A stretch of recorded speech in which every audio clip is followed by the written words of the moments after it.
দীঘা উদয়পুর বিচের ফেমাস 100 টাকায় 10 piece chicken কষা। এরকম ট্যুরিস্ট স্পটে 100 টাকায় 10 পিস চিকেন কষা পাওয়া বিশাল ব্যাপার। তাই আমরা অর্ডার করে দিলাম 1 প্লেট চিকেন কষা। দেখো, তোমরা দীঘা উদয়পুর আসলে এনাদের কাছ থেকে চিকেন কষা ট্রাই করো, এটুকু বলতে পারি ভালোই লাগবে। দেখো, আমাদের জন্য রেডি হচ্ছে 100 টাকার চিকেন কষার প্লেট।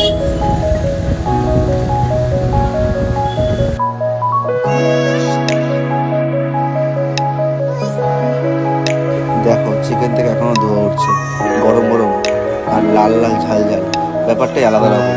সমুদ্রের পাশে বসে এরকম টাইপের খাবার খেয়ে চিল করার মজাটাই আলাদা রকম।